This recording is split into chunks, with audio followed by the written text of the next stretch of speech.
India एक ऐसा country जिसकी पॉपुलेशन ईयर 2024 में 1.44 बिलियन पीपल से भी ज्यादा है।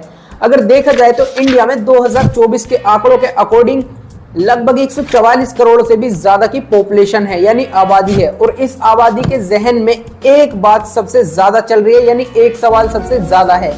वो सवाल सिर्फ इतना है, next prime minister of India कौन होगा?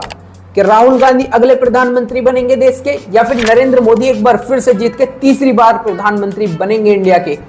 तो आज के हम इस वीडियो में इसी टॉपिक पर डिस्कस करने वाले, एवं कुछ फैक्ट्स वगैरह देखने वाले और जानने वाले next prime minister of India कौन होगा, कि राहुल गांधी बनेंगे या फिर नरेंद्र मोदी बनेंगे। क्योंकि ऑडियंस के लिए ये जान पाना काफी ज्यादा कंफ्यूजिंग हो रहा है। उसका रीजन सिर्फ इतना है, देखिए दोनों ही लीडर अपनी जगह पर बेस्ट हैं एंड दोनों में ही कॉन्फिडेंस लेवल जो बिल्कुल हाई देखने को मिल रहा है, वो राहुल हो या फिर मोदी जी हो। मोदी जी जहां अपने हर भाषण में ये बोलते हुए नजर आ रहे हैं, मित्रों अब की बार 400 पार, जबकि लोकसभा की सीटें ही इंडिया में सिर्फ 543 है। अगर 400 सीट नरेंद्र मोदी जी को मिलेगी तो सोच के देखिए कि 143 सीटों में इतनी सारी पार्टियां बाकी, सिर्फ 400 सीट अकेली बीजेपी के पास। ये कुछ ज्यादा ही नहीं हो रहा है? बट हो भी सकता है क्योंकि मोदी जी बोल रहे हैं यार। मोदी को 400 सीटें चाहिए ताकि मैं कांग्रेस और इंडी गठबंधन की हर साजिश को रोक सकूं। जिन्होंने ईयर 2019 में 345 सीटें लोकसभा की लाके दिखाई थी, यानी 345 सीटें लाए थे मोदी जी 2019 के अंदर, जो बहुत बड़ा नंबर होता है यार। सिर्फ 55 सीटें बची थी 400 आने में, बट अब क्या मोदी जी ने बोला है कि वो 55 भी कर देंगे, तो शायद कर भी दे। बट राहुल जी भी अपने हर स्टेटमेंट में ये बोलते हुए नजर आ रहे हैं कि इस बार बीजेपी 150 से 180 सीटों में सिमट के रह जाएगी और मोदी इस बार गया, खत्म, बाय बाय टाटा हो रहा है मोदी का। तो कंफ्यूजिंग हो रहा है ना ऑडियंस के लिए ये जानना कि next prime minister of India कौन होगा, क्योंकि दोनों ही लीडर का जो कॉन्फिडेंस लेवल है वो काफी ज्यादा हाई है, ऊपर पहुंच रहा है कॉन्फिडेंस लेवल। बट आज की इस वीडियो में हम कुछ फैक्ट्स वगैरह देखेंगे, एवं डिस्कस करेंगे दोनों की ही पार्टी के बारे में और देखने की कोशिश करेंगे कि next prime minister of India कौन होगा। क्या राहुल गांधी अगले प्राइम मिनिस्टर होंगे या फिर मिस्टर नरेंद्र मोदी एक बार फिर तीसरी बार प्राइम मिनिस्टर बनेंगे इंडिया के? तो आज की इस वीडियो में यही होने वाला है। उससे पहले अगर आप चैनल पर नए हो तो चैनल को कर दीजिए डू सब्सक्राइब, वीडियो को कर दीजिए लाइक एंड कमेंट। तो चलिए शुरू करते हैं।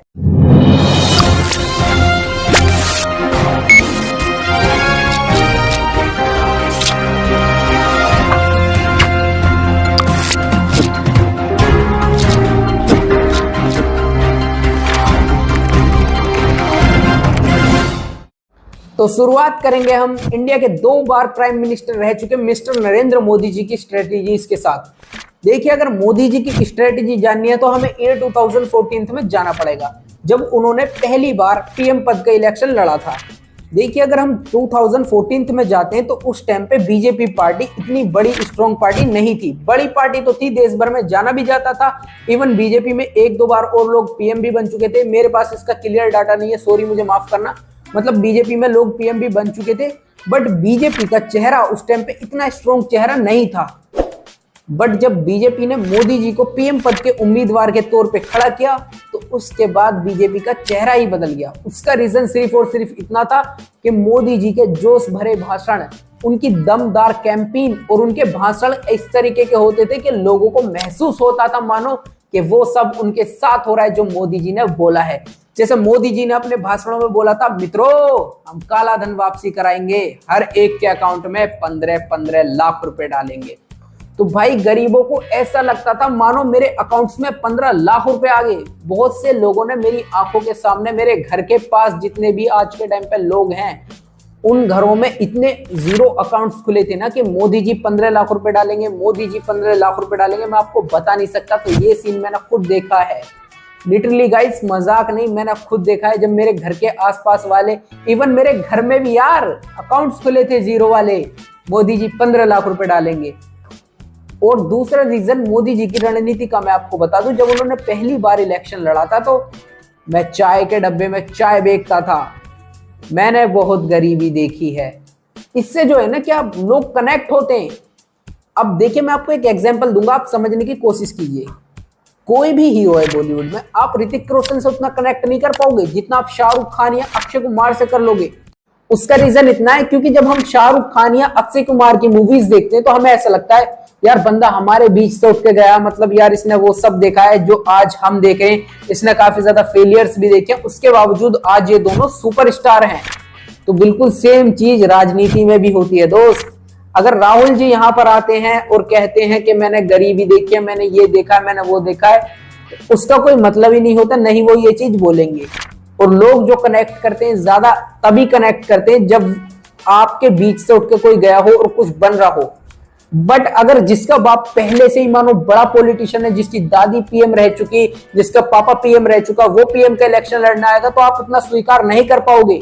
इवन कोई सुपरस्टार अगर उसका बेटा सुपरस्टार बनना रहा है, शाहरुख खान या अक्षय कुमार का बेटा ही सुपरस्टार बनना रहा है, तो आप उससे इतना कनेक्ट नहीं कर पाओगे जितना आप शाहरुख खान या फिर अक्षय कुमार से कर पाते थे। क्यों? क्योंकि जिन चीजों को अक्षय कुमार ने या फिर शाहरुख खान ने फेस करा है उनके बच्चों ने नहीं करा। उन्हें नहीं अंदाजा कि हम जैसे लोगों की लाइफ कैसी होती है। वो हमसे उस तरीके से बात नहीं कर सकते जिस तरीके से उनके बाप हमसे बात करते हैं।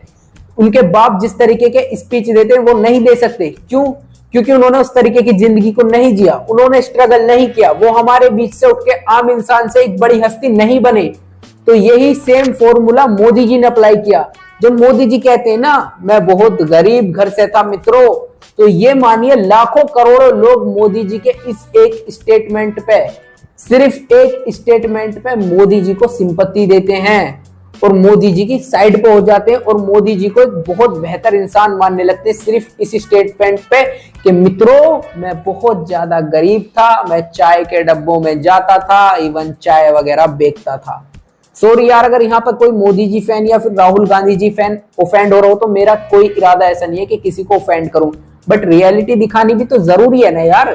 रियलिटी हमने देखो क्या बोला था शुरू में ही कि दोनों की ही हम क्या जानेंगे, रणनीति, इन दोनों की स्ट्रेटेजी क्या है। जब स्ट्रेटेजी जानेंगे तो ये सब भी देखना पड़ेगा हमें जो रियलिटी है। तो एक रियलिटी मोदी जी की सॉरी ये भी है कि वो गरीबों को इस भाषण से बहुत जल्दी अपने अंदर कैप्चर कर लेते हैं और कैप्चर करने के बाद बहुत सारी बड़ी संख्या में मोदी जी को वोट मिलते हैं। और दूसरा रीजन देखिए 2014 का इलेक्शन मोदी जी ने किस टॉपिक पे लड़ा था?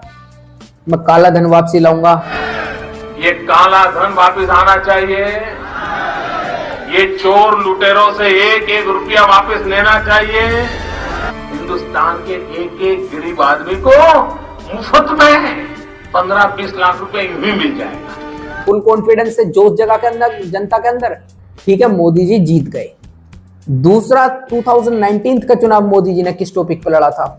मैं यहाँ क्राइम खत्म कर दूंगा, मैं वहां क्राइम खत्म कर दूंगा, मैं भारत को विश्व गुरु बना दूंगा, ये कर दूंगा, वो कर दूंगा। वो चुनाव भी मोदी जी जीत गए।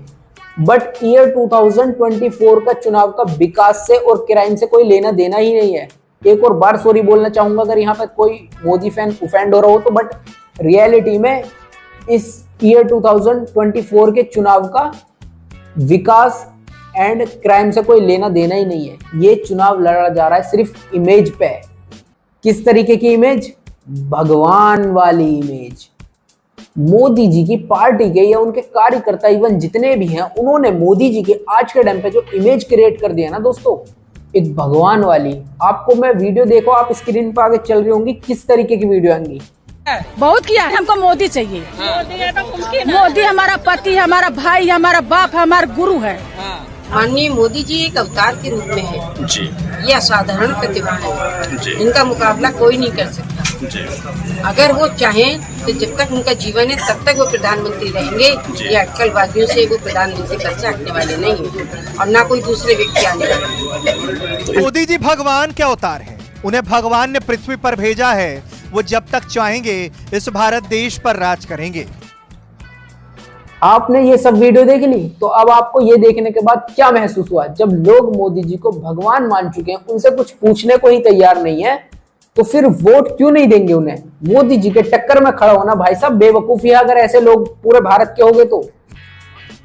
मोदी जी को देखो, ध्रुव राठी ने बोला अपनी वीडियो में डिक्टेटर, आप समझे नहीं उसने किस तरीके का डिक्टेटर बोला। उसने बोला माइंड का डिक्टेटर।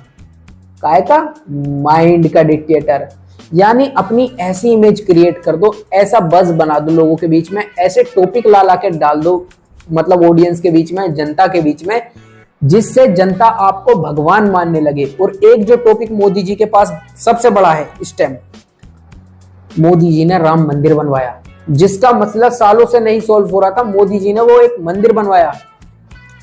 और वो मंदिर बनने के बाद मोदी जी का जो रुतबा है वो बहुत सारे लोगों के बीच में बहुत बड़ा हो गया है। अच्छी बात है यार, मंदिर बनवाया, बहुत अच्छी बात है, मैं ये नहीं कह रहा कि गलत बात है, बट उस सिर्फ एक मंदिर से करोड़ों लोगों की वोट मोदी जी को ही मिलने वाली है, जो सिर्फ मोदी जी के आज के टाइम पे इतने कट्टर फैंस है, बहुत ज्यादा है।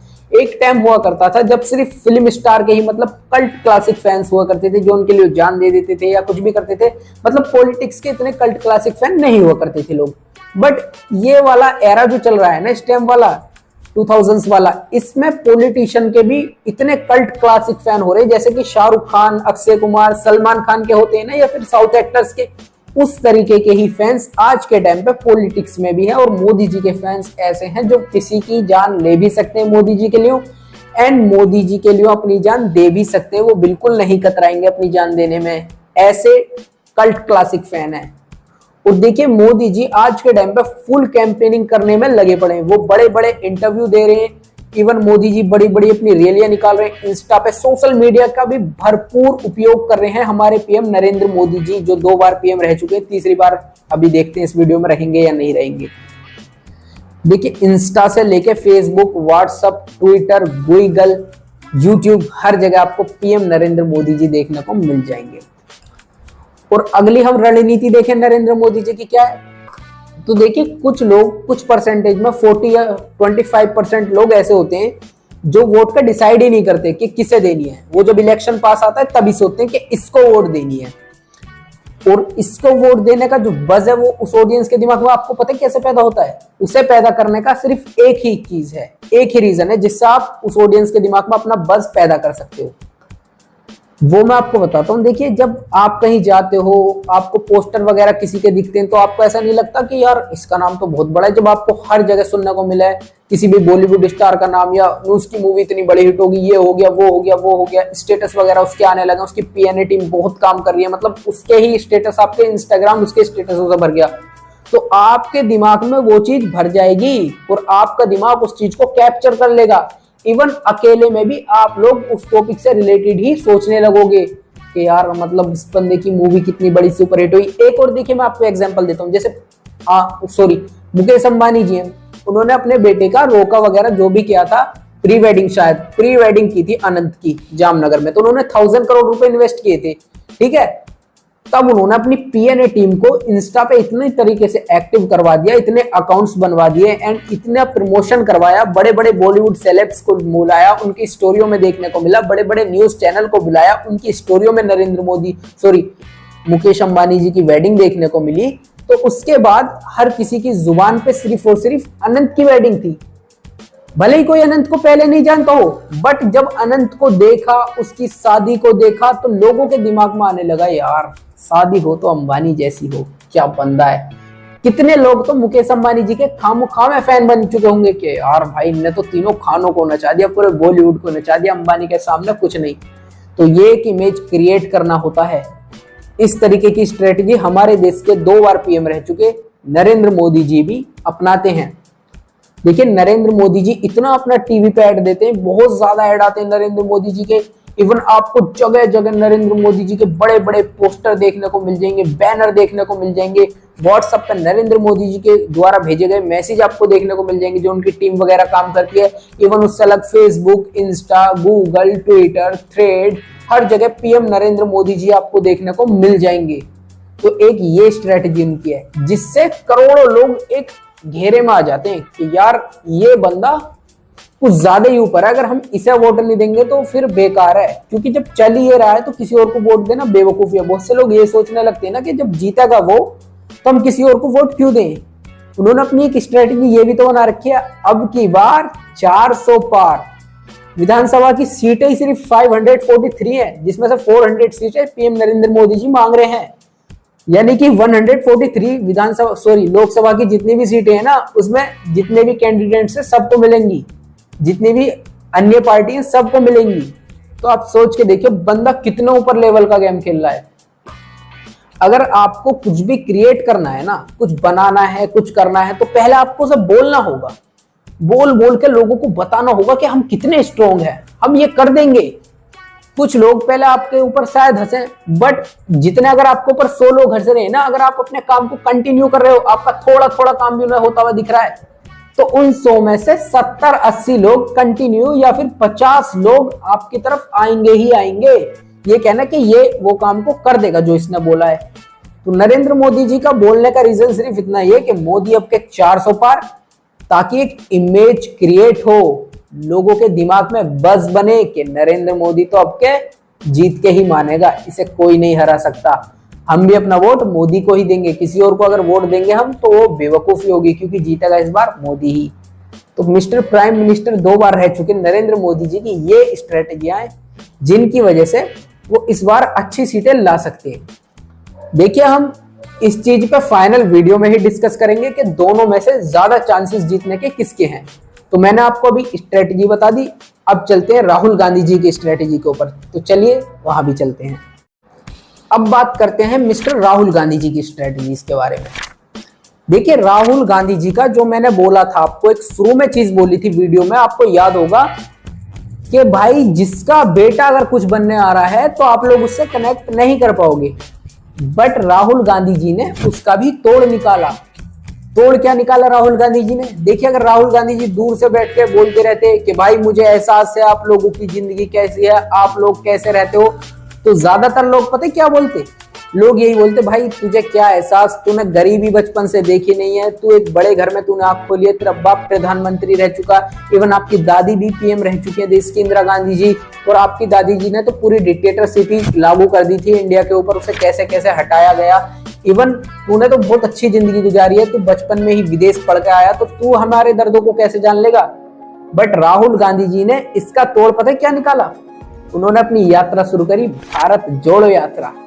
अगर आज राहुल गांधी कहते हैं इस बात को कि मैं आपके दर्द को समझ सकता हूं, तो आज ऑडियंस उनसे कनेक्ट करेगी, भारत की जनता उनकी बातों से कनेक्ट करेगी, उनकी तरफ खींची चली जाएगी। उसका रीजन सिर्फ और सिर्फ इतना है क्योंकि राहुल ने बहुत ज्यादा हार्ड वर्क किया है, लिटरली गाइस बहुत ज्यादा हार्ड वर्क किया अपनी इस यात्रा में।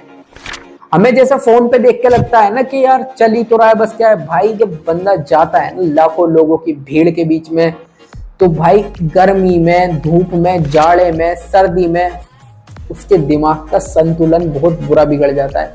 बट राहुल ने फिर भी काफी ज्यादा स्ट्रगल किया, लोगों के बीच गए एंड उनकी समस्याओं को समझा। राहुल ने ऐसे ऐसे काम किए जिसकी वजह से आज राहुल बहुत ज्यादा फेवरेट है गरीबों का। जैसे राहुल ने खेत पे बैठ के किसानों के साथ रोटी खाई, राहुल ने कारपेंटर के साथ काम किया, राहुल ने, आप स्क्रीन पे वीडियो चल रही होंगी आप देख ही सकते हैं यार राहुल ने कितने कैसे कैसे काम किए। प्लस में राहुल ने अपनी एक योजना और बनाई है कि वो हर औरत को 8,500 रुपए गरीब औरत को महीने के देंगे पीएम बनने के बाद। 8,500 रुपया हर महीना खटाखट आप सुबह उठेंगी, 1 तारीख को आप सुबह उठेंगी, कहेंगे चलो देखते हैं बैंक अकाउंट में क्या है, बैंक अकाउंट में देखेंगे जादू से हिंदुस्तान की सरकार 8,500 रुपए डालेगी।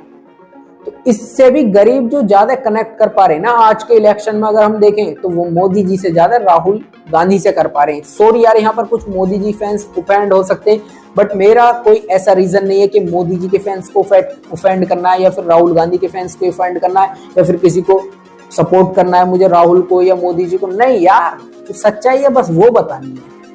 राहुल ने इस यात्रा से करोड़ों लोगों को अपनी तरफ किया है, ये आपको मानना पड़ेगा, क्योंकि लाखों लोगों के दिमाग घूमे होंगे उस यात्रा से।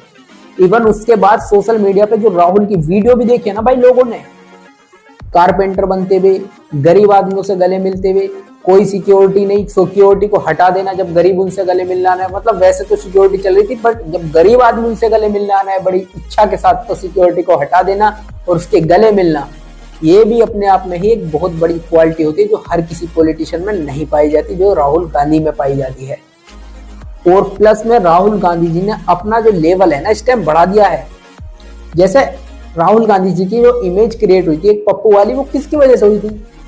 बीजेपी के लोगों की वजह से ही हुई थी ना, क्योंकि वो बीच बीच का इंटरव्यू काट के छोटी छोटी क्लिप्स वायरल करती थे और उस पर वीडियो पे लिखते थे पप्पू। तो जब हमारी जैसी उम्र के नौजवान यानी युवाओं के सामने वो वीडियो आती थी, यंग जनरेशन के सामने, तो हम भी देख के हंसते थे थोड़े, तो हाँ यार ये तो पप्पू ही है ना, ये बोलकर हम लाइक करते थे और 4 लोगों में वो वीडियो और शेयर करते थे। हम उस वीडियो की रियलिटी नहीं जानते थे कि रियलिटी क्या है वीडियो की। हालांकि मैं तो जाके सर्च करता था, देखता था, बट मैं अपनी जनरेशन वाले बच्चों को कह रहा हूँ जो मेरे साथ के हैं, वो नहीं जानते। वो सिर्फ वो शॉर्ट क्लिप देखा और राहुल गांधी जी को पप्पू कहना शुरू कर दिया। फिर आप उन लोगों के सामने जाके कहो कि इस बार तो राहुल गांधी जीतेगा इलेक्शन, तो उन बच्चों को पता है क्या कहना होगा? वो पप्पू, उसमें दिमाग है ही ना। बट राहुल गांधी में इतनी काबिलियत है, वो पूरे देश को बखूबी बहुत ज्यादा अच्छे तरीके से चला सकता है, बहुत ज्यादा एजुकेटेड बंदा है। एंड वैसे भी उसका ह्यूमर बहुत अच्छा लगता है मेरे को, मैंने इंटरव्यूज वगैरह देखे। सपोर्ट नहीं कर रहा मैं राहुल को, जो रियल है वो ही बता रहा हूँ। ये नहीं कि मोदी जी को नहीं कर रहा, मैं राहुल को कर रहा हूँ। मोदी जी का भी ह्यूमर अच्छा है, तभी वो आज एक नॉर्मल घर से आके इतने बड़े प्रधानमंत्री 2 बार बने, वो भी फुल बहुमत के साथ। बहुत बड़ी बात है ये, कांग्रेस जैसी बड़ी पार्टी के बड़े बड़े लीडरों को टक्कर देके 2 बार देश का पीएम बनना कोई मामूली बात नहीं है ये। बट हम बात कर रहे थे राहुल की, तो राहुल की ये स्ट्रेटजी काफी ज्यादा सक्सेसफुल रही। गरीबों के वोट राहुल की तरफ ही है और राहुल की काफी ज्यादा स्ट्रेटजी आज के टाइम पे चल रही है। राहुल की सिंपत्ति वाली भी स्ट्रेटजी चल रही है। सिंपत्ति कैसे है? मोदी जी को नहीं पता होगा, जो फौजी परिवार है ना, फौजी परिवारों के साथ बहुत सिंपत्ति चल रही है राहुल की आज के टाइम पे। जैसे मैं आपको बता देता हूँ, देखिए जब मोदी जी जाके इस चीज को बोलेंगे कि मित्रों मुझे अंदाजा है आप पे कितना दुख बीत रहा है, जब आपके भाइयों को, बेटों को, पतियों को शहीद करा जाता है फौज में, तो मुझे दुख है। मैं जानता हूँ आपको कैसी समस्या होती है, बट मोदी जी से लोग उतना कनेक्ट नहीं कर पाएंगे। राहुल से करेंगे इस चीज को लेकर कनेक्ट। क्यों? क्योंकि राहुल के पिताजी एक बॉम्ब ब्लास्ट में मारे गए, राहुल की दादी जी को गोली मारी गई। तो राहुल इस गम को जानता है, इस दुख को जानता है। राहुल को पता है किस तरीके से बोलना है और कैसे सिंपैथी गेन करनी है, तो लोगों के करोड़ों वोट इस बात को बोलकर अपनी तरफ खींचने और पावर में आना है, और उन लोगों को इस बात को बोलकर कैसे, क्या बोलते हैं, वो इमोशनल करना है एंड करोड़ों वोट उनकी कांग्रेस में लानी है। ये चीज राहुल जानता है। तो इस टॉपिक की वजह से करोड़ों लोग राहुल को सपोर्ट करते होंगे आज के टाइम पे एंड जानते होंगे फौजी परिवार राहुल की काफी ज्यादा रिस्पेक्ट भी करते होंगे। बट ऐसा नहीं लिटरली के सारे परिवार राहुल गांधी को ही सपोर्ट करें, कांग्रेस को। मोदी जी के सपोर्टर भी होंगे, बट राहुल के सपोर्टर आज के टाइम पे जितने भी फौजी फैमिलीज है ना, उनमें ज्यादा है। उसका रीजन जो मैंने आपको बताया वही है। और आज के टाइम पे राहुल, अरविंद केजरीवाल, अखिलेश यादव, इवन बहुत सारी पार्टी इंडिया गठबंधन में है, जिसकी वजह से, और जो बड़े बड़े चेहरे हैं जिन्हें लोग देश में जानते हैं। अरविंद केजरीवाल एक पॉपुलर चेहरा है देश का, अखिलेश यादव भी एक पॉपुलर चेहरा है देश का, और भी काफी लीडर्स हैं जो पॉपुलर चेहरे हैं। तो वो कांग्रेस को ही सपोर्ट कर रहे हैं आज के टाइम पे कि कांग्रेस सरकार बननी चाहिए। तो उससे भी एक बड़ा इफेक्ट पड़ रहा है राहुल की छवि पर। देखिए मैं आपको बता दूं, राहुल गांधी ने आज के टाइम पे बीएड वगैरह रख ली है। आपको ये बात सुन के शायद मेरे थोड़ा अजीब लगे कि यार दाढ़ी की क्या बता रहा है वीडियो में, बट गाइस ये रियल है। जब आप अपने लुक्स वगैरह चेंज करते हो ना, ऐसी पॉलिटिक्स में आते हो या किसी भी चीज में आते हो, तो आपके लुक्स हर चीज में मैटर करते हैं। अगर आप बॉलीवुड में जाते हो तो आपकी चॉकलेटी बॉडी होनी चाहिए, शकल अच्छी होनी चाहिए, हेयर स्टाइल अच्छा होना चाहिए, सब कुछ अच्छा होना चाहिए, आपको डायलॉग्स अच्छे बोलने आने चाहिए, तो आप तभी हीरो बन सकते हो ना। वैसा ही कुछ पॉलिटिक्स का है। तब आप पॉलिटिक्स में आते हो तो आपकी घनी मूंछें होनी चाहिए, बड़ी दाढ़ी होनी चाहिए, इसमें से कुछ भी हो चलेगा। आपकी एक नेता वाली छवि तभी बनती है, आपके बाल सफेद से होने चाहिए ताकि आप पीएम पद के उम्मीदवार लगो और आप जीतो भी। क्योंकि इस चीज को भी देख के आप यकीन नहीं मानो, शायद बहुत लोग अट्रैक्ट होते हैं और वोट इस चीज पर भी बहुत डलती है गाइस, लिटरली सच बता रहा हूं मैं। इस चीज से भी बहुत छवि बनती है। अब जैसे राहुल गांधी, यार मैं बता रहा हूँ ना मेरे यहाँ की बातें। अब जैसे राहुल गांधी नहीं रख रहे दाढ़ी, नॉर्मल रह रहे, क्लीन शेव, तो भाई पता है कितने क्या बोलते हैं। आपको शायद बुरा लगे, वो चिकना वो प्रधानमंत्री बनेगा, ऐसे ऐसे ह्यूमर वाले लोग होते हैं। बट आज के टाइम पर राहुल गांधी जी ने अपनी मार्केट बहुत अच्छी कर ली है। इवन भारत जोड़ो यात्रा से मानो मत मानो, उन्हें करोड़ों लोगों का सपोर्ट मिला है और राहुल गांधी के चांस बहुत ज्यादा हो चुके हैं इस बार पीएम बनने के। अगर देखिए दोनों ही पीएम को कैलकुलेट करा जाए तो इस बार राहुल गांधी 45% तक पहुंच चुके हैं मोदी जी के। बाकी इलेक्शन रिजल्ट्स के बाद ही पता पड़ेगा next prime minister of India कौन होगा। ध्रुव राठी जैसे बड़े बड़े यूट्यूबर आज के टाइम पे मोदी जी को एक्सपोज करने में लगे पड़े, उससे भी बहुत ज्यादा इफेक्ट पड़ रहा है। उसका रीजन देखिए सिर्फ और सिर्फ इतना है, मैं आपको बता देता हूँ लिटरली गाइस, कि जब 2 करोड़ लोग आपकी वीडियो देखते हैं ना, तो वो आपकी ये समझो 10 करोड़ लोगों ने देखी है। और स्पेशली ध्रुव राठी जैसे यूट्यूबर, क्योंकि उसमें कितने सोर्स और कितने स्टेटस बन के व्हाट्सएप पे लगते हैं, कितने लोग अपने अकाउंट्स पे लगाते हैं, इवन कितनी रील्स मिलियन व्यूज वायरल होती है ध्रुव की, खुद की ध्रुव की नहीं, जो लोग एडिट करके उसकी वीडियो से लेकर डालते हैं, तो वो एक वीडियो 10 करोड़ तक जाती है मेरी मानो। और एक बात अगर किसी ने सुनी, ये मानो अगर मैं एक फोन से ध्रुव की वीडियो देख रहा हूँ तो मैं अकेला थोड़ी देख रहा हूँ यार, 10 दोस्त भी बैठे होंगे मेरे साथ अगर मैं बाहर देख रहा हूँ, 4 आदमियों को हम चलते हुए को बताएंगे कि ध्रुव वीडियो में क्या कर रहा है, इसकी वीडियो देखा करो। तो वो बात फैलते फैलते 2 वाली 10 तक पहुंच जाती है, यानी 2 करोड़ वाली 10 करोड़ तक पहुंच जाती है। नॉर्मली है वो चीज यार, तो उससे भी एक बड़ा इफेक्ट पड़ता है। 10 करोड़ की पॉपुलेशन बहुत बड़ी होती है गाइस, आपको मानना तो पड़ेगा। ये नहीं कह रहा मैं कि सारा ही फर्क ध्रुव की वीडियो से पड़ जाएगा, ध्रुव ने वीडियो बना दी तो मोदी जी हार जाएंगे, सब खत्म। हालांकि देश का एक छोटा सा परसेंटेज है 2 crore views, but 2 crore vote भी बहुत बड़ा इफेक्ट डालती है। हार जीत में बहुत बड़ा नंबर होता है, हार जीत के हिसाब से 2 करोड़। बाकी मेरी वीडियो में अगर आपको कुछ भी गलत लगा हो तो मैं आपसे माफी चाहूंगा। मैं किसी को भी हेट नहीं करता गाइस, मैंने सिर्फ ये अपने फैक्ट्स के आधार पर बनाई थी, जो मैंने नोटिस किए थे इन दोनों ही पार्टीज को। इतने दिन से मैं देख रहा था, इनके सबके वीडियोस वगैरह देख रहा था एंड देख रहा था कि इनकी स्ट्रेटजी क्या है, जो मेरे दिमाग में जानी है इन दोनों की स्ट्रेटजी, इनकी यही स्ट्रेटजी है। एंड ईवीएम वगैरह तो देखिए मैं बोलूंगा नहीं कि मोदी जी ईवीएम गड़बड़ करते हैं या कुछ करते हैं, वो उनकी एक अलग चीज है। मैं सिर्फ स्ट्रेटजी पे ही बात करता हूँ, मैं किसी ईवीएम हैक या किसी ऐसी चीज में बात नहीं करता।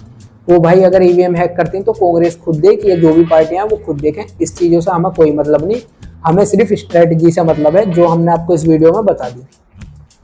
बाकी अगर ऐसा ही अमेजिंग कंटेंट देखना है तो आपके ही अपने चैनल इस 4 स्टूडियो को कर दीजिए सब्सक्राइब, वीडियो को कर दीजिए लाइक एंड कमेंट। मिलते हैं किसी अगले वीडियो में, तब तक के लिए उतना ही। Thanks for watching. उम्मीद करता हूं मेरे प्यारे सब्सक्राइबरों के सारे दिन अच्छे बीते। Love you my all subscribers.